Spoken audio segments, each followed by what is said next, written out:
안녕하세요. 나합격 종자기능사의 꽃쌤입니다. 2022년 1회 31번부터 시작해 보도록 할게요. 세포질, 핵, 유전형의 웅성불임성 별표 이것을 이용해서 1대 답중 종자 F1 종자를 생성하려고 해요. 이럴 때 대표적인 작물은 자, 우리가 육종을 할 때 이 F1 종자 생성하는 방법이 그 최종하는 방법이 종자를 얻는 방법이 최종입니다. 최종을 할 때 인공교배를 하거나 웅성불임성을 이용하거나 자가불합성 이 세 가지로 구분을 합니다. 그중에서 이 웅성불임성 중에 이제 세 가지 종류가 있는데 그중에 세포질 핵 유전자 웅성불임성을 얘기하는 거예요. 그래서 우리가 보통 시험 문제에 많이 나오는 게 이 세 가지를 구분하는 걸 많이 나오는데 그중에도 세부적인데 대표적인 것은 고추를 볼 수 있어요. 고추 꼭 기억해 주세요. 실제로 우리나라에서 이 고추 종자를 굉장히 품질 좋게 많이 생성하시거든요. 왜냐면 우리나라 김치 담가야 되잖아요. 그쵸? 그렇기 때문에 이 고추를 실제로 세포질 핵 유전형의 웅성불임성을 이용을 합니다. CGMS. 그래서 세포질과 그다음 핵의 그런 상호작용을 통해서 우리가 웅성불임성을 이용해서 이제 육종을 할 수 있는 거예요. 고추, 벼, 양파, 사탕무, 아마 이거 기억을 해주시고 벼도 꼭 기억해 주세요. 고추, 벼 이것도 꼭 기억해 주세요.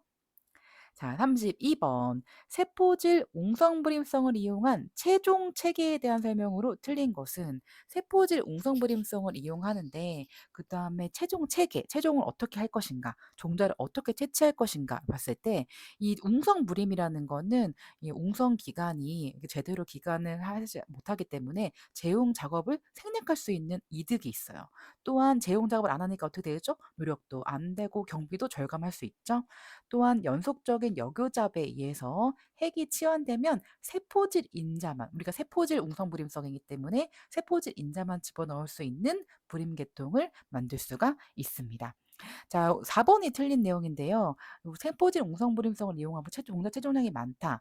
이것은 오히려 우리 세포질 웅성불임성보다 자가불합성이 훨씬 더 체중량이 많은 편이에요. 그래서 체중량이 많다라고는 볼 수는 없습니다. 답은 32번에 4번. 이렇게 우성끼리 있는 거, 라지비, 라질 아니면은 이렇게 열성끼리 있는 거, 스몰 bb, 스몰 LL 이렇게 있는 겁니다. 그래서 답은 1번과 2번이에요. 이렇게 고쳐주세요. 상위는 이렇게 우성끼리 있는 거, 열성끼리 있는 거고 상반이라는 거는 우성과 열성이 섞여져 있는 거죠. 이렇게 3번, 4번은 상반, 상이는 이렇게 라지끼리 있거나 스몰끼리 있는 겁니다. 이렇게 체크해 주세요. 답은 1번, 2번입니다. 자, 34번. 비대립 유전자의 상호작용 중 표현형 분리비가 3대 13. 이게 문제가 참 헷갈리죠. 그래서 앞글자 따서 억삼 13 이렇게 해서 억제 유전자 연관시켜서 해주세요. 보족 유전자 9대 7, 보족 유전자 9대 7, 중복 유전자는 15대 1, 중 15, 1, 복수 유전자는 복 9, 6, 1, 우성 상위는 복 12, 3, 1, 열상 상위는 9, 3, 4 이렇게 앞글자 따서 외워주시는 게 가장 좋습니다. 비대립 유전자의 상호작용 유형입니다. 자, 이형 접합자에서 우성 형제만 나타나며 F2의 유전종은 3대 1로 나타난다. 라고 해서 우리가 3대 1로 나타나는 복대립 유전자가 이렇게 있겠죠. 복대립 유전자. 35번 이형접합자에서 우성 형질만 나타난다. 그래서 F2에서는 3대 1로 나타나는 거죠. 이것을 완전 우성이다라고 얘기를 합니다. 그래서 틀린 답을 생각하면 이제 불완전 우성은 1대 2대 1, 공동 우성은 대립 유전자가 함께 작용하는 거, 우열 전환은 F1 조건에 따라 열성 또는 우성 나타나는 거, 복대립 유전자는 하나 형질을 결정하는데 3개 이상이 유전자가 관여하는 겁니다. 그래서 여기 답은 완전 우성 2번이에요. 36번 무융합 종자 형성에 대한 설명으로 틀린 것은 자, 무융합 종자 형성은 우리가 이 헤테로 이형 접합 상태에서 마치 고정된 것처럼 그 다음 세대로 이전이 되고 또 이런 이형 접합 장사 상태이나 다음 세대에서 유전 분리가 되지는 않아요. 그리고 유성생식과 같이 정상적인 종자가 만들어진다는 거예요. 그래서 예를 들어서 복상포자 생식, 무포자 생식, 부정배 형성 이런 문제들도 자주 나왔었죠. 그래서 이거는 새로운 유전 변이를 기대하지는 할 수는 없어요. 뭐 교잡이 되는 게 아니기 때문에 그 자체의 그런 기관에서 각각의 배든지 종자든지 이런 기관에서 또 다른 것들이 만들어지기 때문에 이것은 새로운 변이는 기대할 수 없습니다. 37번입니다. 암술의 구성 기관이 아닌 것은 우리가 꽃의 구조를 봤을 때 암술, 수술 구분을 하셔야겠죠? 암술은 씨방, 같은 말로 자방, 그리고 이제 암술대인, 화주, 주두, 암술 머리가 있고, 수술에는 약, 꽃가루가 들어있고, 화사, 이 수술대가 있습니다. 그래서 여기서 포함되지 않는 것은 37번의 1번이에요. 그러면은 수술대, 화사라고도 하고 꽃실 이렇게 얘기해요. 그래서 이 꽃실이란 단어 자체도 화사, 수술대 세 가지 단어가 있는 거예요. 그래서 1 번은 '아 수술 기간이구나.'라고 정리해 주세요. 자 38번 육종, 종자를 육성하는 거의 성과로 볼 수 없는 것은 육종을 왜 할까요? 우리가 기존에 있던 것보다 수량을 증대하거나 품질을 향상하기 위해서 아니면 재배 지역이나 계절에 제한 없이 연중 생산하기 위해서 아니면 기계화 가능성을 높이기 위해서 그리고 병충해 피해를 감소하기 위해서 이런 것들을 하기도 해요. 그래서 여기 보시면 지역 재배 지역이나 계절의 제한이 아니라 확대겠죠. 그래서 연중 우리가 건강한 농산물을 먹기 위해서 하는 겁니다. 38번의 답은 2번입니다. 39번 꽃이 피지 않아요. 그런데 내부에서 꽃 내부에서 수분도 하고 수정이 완료되는 것을 뭐라고 하냐면 폐화수정이라고 합니다. 보통 자가수정 작물이 폐화수정해요. 속시식물 같은 말로 피자식물이죠. 꽃이 피기 전에 꽃봉오리 상태에서 우리가 수정하는 것을 폐화수정이라고 합니다. 그래서 폐화수정이니까 다른 그런 꽃가루가 들어오지 못하겠죠. 그렇기 때문에 자가수정 비율이 높은 그런 작물들을 우리가 인제 폐허수정 많이 한다라고 얘기합니다. 자 장벽수정은 뭘까요? 암술과 수술의 화기 구조에 따라서 이 자가수정이 일어나지 않는 그런 상황을 얘기합니다. 이 형태가 다른 거죠. 암술과 수술의 길이, 장주화, 단주화 이런 것들을 얘기합니다. 그래서 암술대가 긴 것을 장주화, 암술대가 짧은 것을 단주화 이렇게 얘기합니다. 자웅, 이숙 암술과 수술이 동시에 성doc하지 못하고 자가불합성 원인이 되는 거예요. 이 숙성이 다른 시기에 된다는 거죠. 반대말은 자웅동숙. 자웅동숙이면 숙성이 같은 시기에 되니까 그 시기에 우리가 수정할 수 있겠죠. 답은 39번의 2번입니다. 자 40번 형질의 변이와 선발에 대한 설명으로 틀린 것은 자 우리가 작물의 그런 각각의 형질 그리고 다양한 변이들이 있죠. 이런 것들을 어떻게 보고 선발을 할지를 생각을 해 두셔야 돼요. 자 틀린 거 한번 먼저 볼게요. 연속 변이를 보이는 폴리진의 경우 개별 유전자가 작용하는 것이 값이 환경 변이 값보다 크다. 이거는 맞지 않는 값이에요. 우리가 연속 변이, 양적 형질 얘기했을 때 폴리진 얘기를 참 많이 했어요. 그래서 이 폴리진에 관여하는 유전자 수는 그 수가 되게 다양해요. 그리고 환경의 영향을 참 많이 받습니다. 그래서 우리가 작물을 키울 때 그 각각의 그런 유전적인 특징이 달라지네라고 보는 경우는 환경이 달라서 그런 거예요. 왕적 형질. 자, 다른 거 맞는 거 한번 보도록 할게요. 형질의 표현은 유전자와 환경과의 상호작용이 나타난다라는 거죠. 유전력은 양적 형질의 변이를 효과적으로 추정하기 위해 하나의 표본 통계치예요. 그래서 유전력을 우리가 항상 확인을 하죠.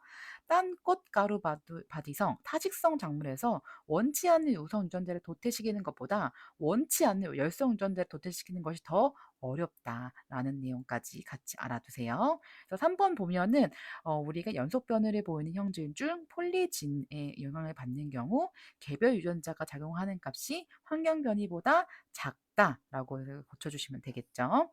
환경 변이가 훨씬 더 많이 받는다라고 생각해 주세요.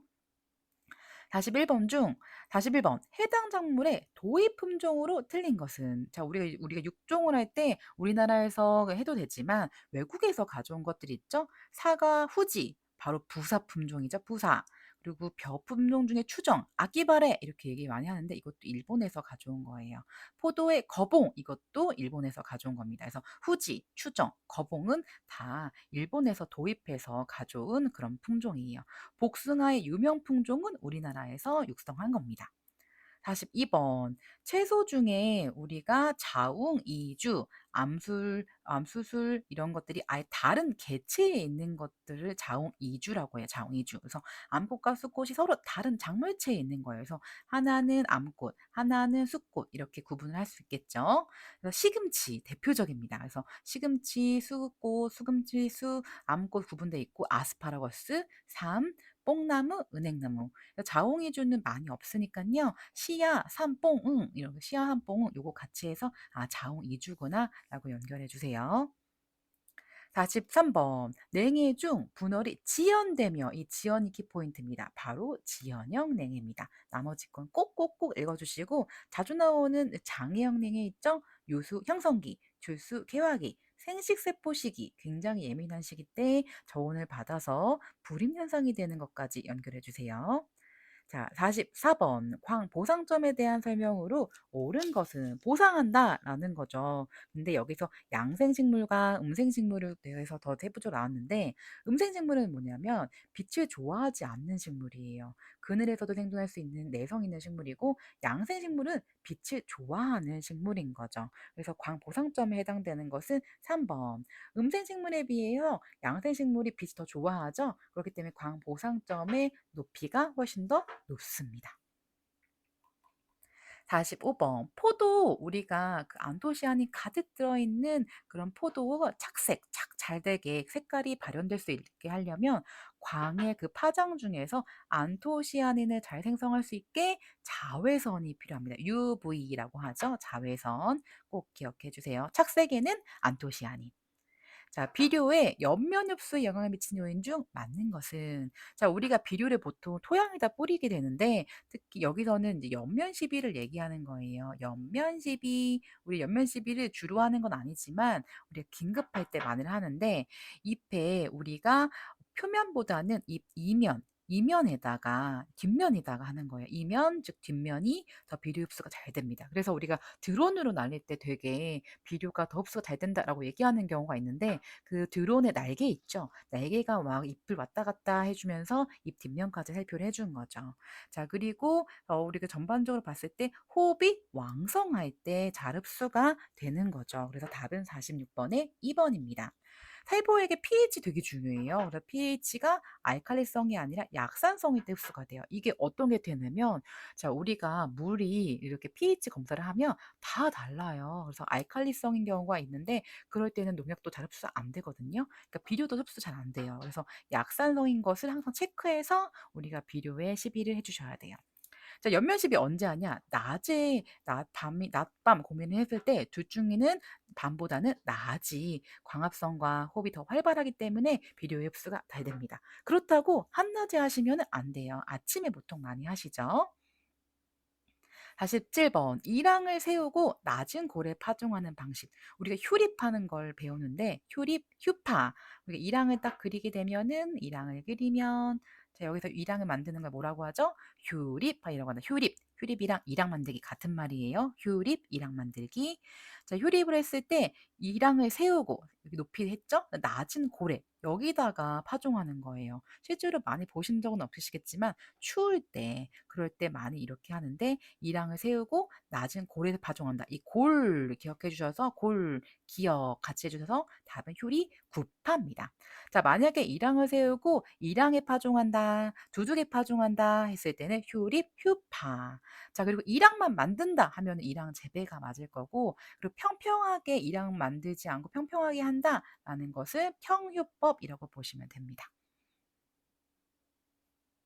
8번 화곡류 우리가 곡식을 이용하는 그런 작물들 중에 성숙 과정에 대한 설명으로 틀린 것은 자, 화곡류 성숙 과정은 리드미컬하게 한번 따라해 볼까요? 유호황안고 따라해 보세요. 유호황완고 자, 유숙기 호숙기, 황숙기, 완숙기, 고숙기, 유호황완고 이것을 한글로 풀어보면은 이렇게 저디금, 풀이금, 누렇게이금, 그다음에 고숙기 여기서는 완숙기는 좀 빠졌네요.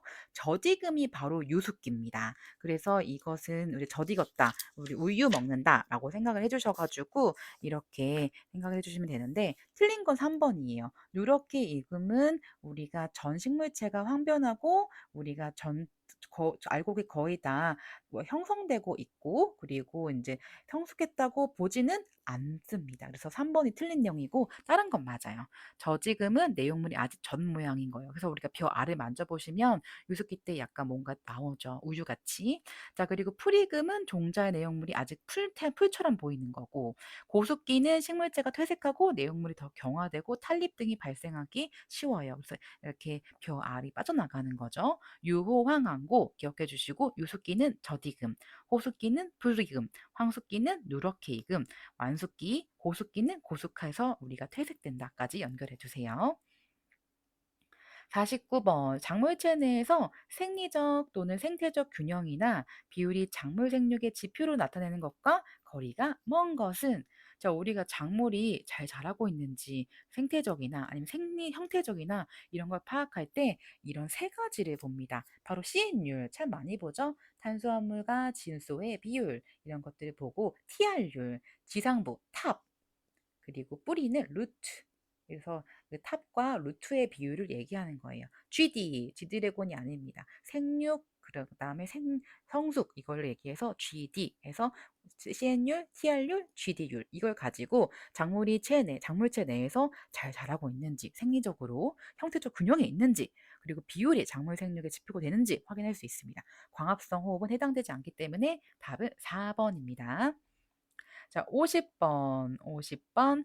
자, 광합성 효율이 좋은 씨뽀 작물에 해당되는 것은, 이건 좀 쉽죠? 사탕수수, 옥수수, 그다음에 사탕수수, 수수, 억새, 기장, 조. 이렇게 씨뽀 작물이 종류가 많지 않기 때문에 그것만 먼저 알아두시면 되고, 이 CO2 고정하는 거는 우리가 씨뽀 회로가 있고 유관 속초 세포라는 그런 세포 소기관이 발달되어 있어요. 광호흡도 거의 없다시피 한데 유관 속초의 세포에만 있고, 내건성도 강하고 보상점도 낮고, 그래서 적은 그런 광에서도 광합성 효율이 뛰어나죠. 전류 속도도 굉장히 높고 증산율도 이런 쓰리 식물보다 낮습니다. 그렇기 때문에 우리가 대표적으로 보면 씨뽀 작물이 더 효율적이에요. 그래서 우리 사료로 많이 쓰는 게 옥수수잖아요. 그렇기 때문에 옥수가 굉장히 많이 이용되고, 아시죠? 우리나라에는 세계적인 옥수수 박사님인 김순건 박사님이 계십니다. 육종학자세요. 51번 노네요. 1년생 잡초로 짝지어진 것은, 이거 정말 자주 나오면서 보는데, 자, 요거 강피돌피 물피 이것들 같이 먼저 화본가로 외워두시고, 그다음에 방동사니, 그다음에 알방동사니 이렇게 해주시고, 그다음에 광엽잡초까지 연결해 주시면 되겠죠? 그래서 51번의 답은 1번 엽기 알방동산입니다. 52번 요수량이 가장 큰 작물은 요수량이 크다라는 것은 물을 많이 필요로 한다는 거예요. 자, 그리고 요수량의 정의 꼭 알아두셔야겠죠? 작물의 건물 1g, 건물이 빌딩 아닙니다. 건조한 작물체.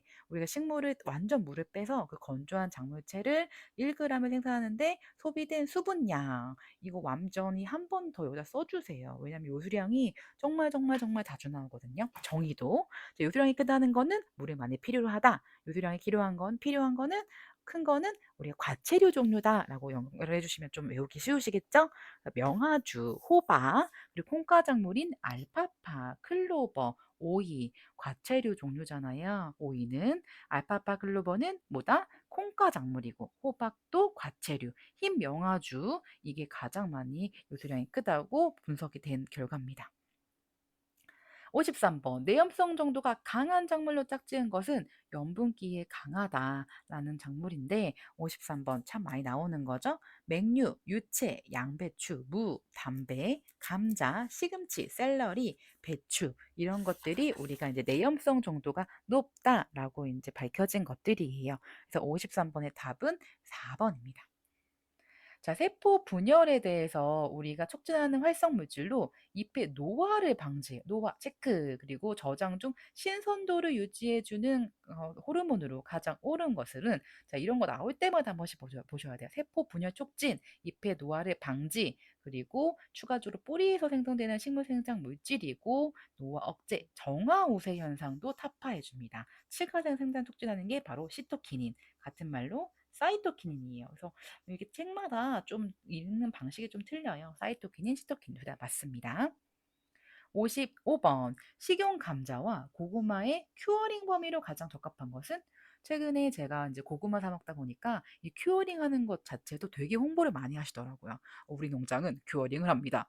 이해는 가요. 왜냐면 이 큐어링 설치하려면은 이런 이 습도나 그다음에 이런 온도 맞춰 주려면 굉장히 많은 에너지와 그런 뭐 요구 사항들이 들어가거든요. 그래서 55 번의 답은 여기 보시면 감자는 10 에서 15 일, 그다음에 고구마는 이렇게 3 에서 33도 4 일, 이렇게 일자도 달라요. 이렇게 그래서 긴 거는 감자, 짧은 거는 고구마, 이렇게 구분해 주시면 되겠죠. 그리고 온도가 높은 거는 고구마, 이렇게 연결해 주세요. 56번 맹류 재배 시 성숙기에 수발화가 일어나는 환경 조건은.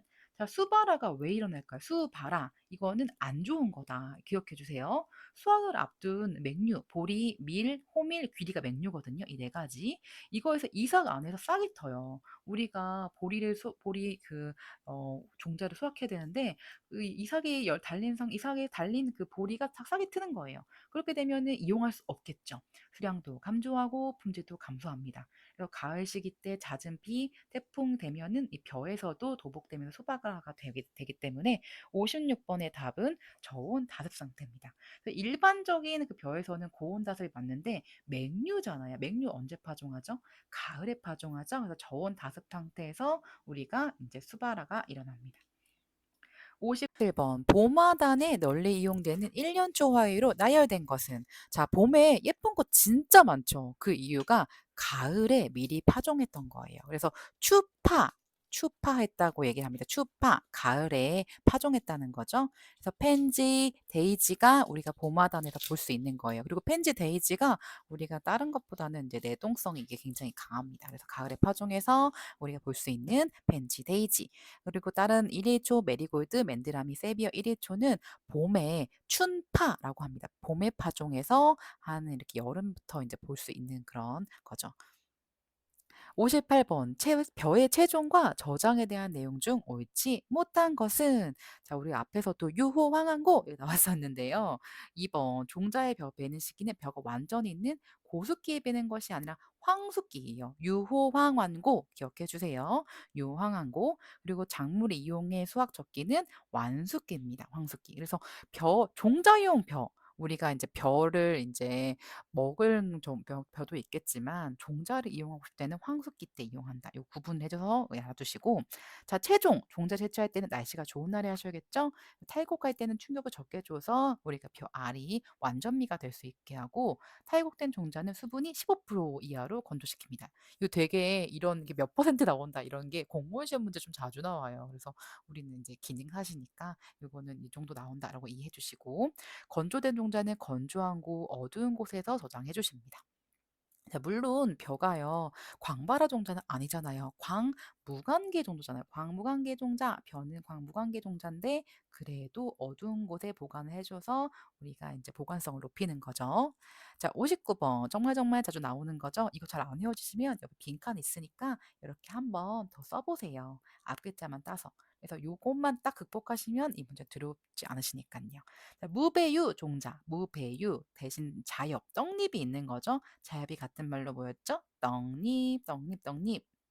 자, 그래서 이 떡잎, 완두, 잠두, 팥 이렇게 딱 체크해 주시고, 콩, 녹두콩, 땅콩, 강낭콩 다 콩과 작물이잖아요. 그래서 콩과 작물에도 콩, 녹두, 땅콩, 강낭콩은 지상 발화형, 그리고 완두, 잠두, 팥은 지하 발화형, 이렇게 구분을 합니다. 그래서 59번의 답은 3번 콩, 팥, 완두. 우리는 지금 무배유 종자를 물어보는 거니까요. 우리가 또 나중엔 지상 발화형, 지하 발화형 이렇게 두 가지 다 물어볼 수 있으니까 요 표만 한번 외워두시면 좀 편하실 거예요.